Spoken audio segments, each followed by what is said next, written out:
या दुर्वा तर बाप्पाच्या अतिशय आवडीच्या. पण मग या निवडायच्या कशा? चला दाखवते. आपण बाजारातून जेव्हा अशा दुर्वा आणतो तेव्हा या प्रकारे बांधलेली पेंडी आपल्याला मिळते.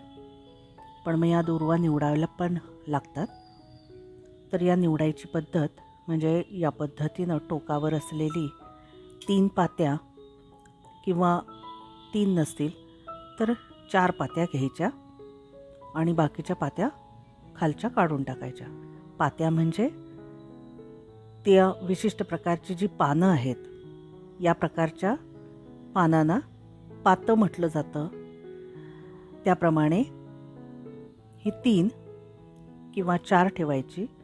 अगदीच लहान वाटलं तर 5 पात्या ठेवायच्या आणि बाकीच्या खालच्या पात्या काढून टाकायच्या.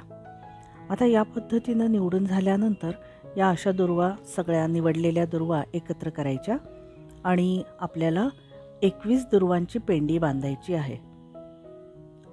कारण बाप्पाला सगळं 21च्या अंकामध्ये लागतं. तर मग आता 21 दुर्वा एकत्र करायच्या.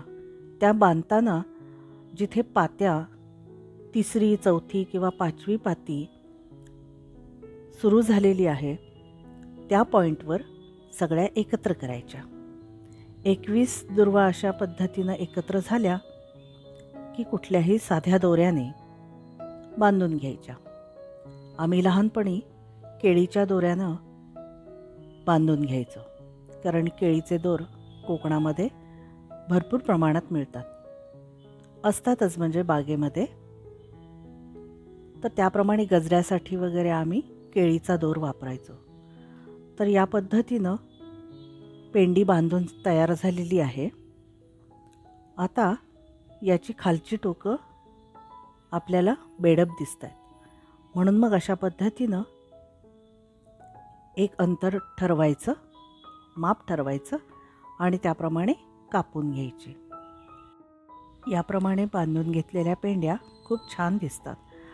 या पाण्यामध्ये ठेवायच्या आणि ज्या वेळेला आपल्याला बाप्पाला वाहायची आहे त्यावेळेला याचा दोरा काढून टाकायचा आणि नंतर त्याला गंध लावायचं, अक्षता घ्यायच्या थोड्या आणि फुलासहित बाप्पाला वाहायच्या. पुढच्या व्हिडिओमध्ये मी तुम्हाला दुर्वांचा हार दाखवेन. तोपर्यंत पटकन सबस्क्राईब करा आणि चॅनेलवरचे बाकीचे व्हिडिओज बघून घ्या.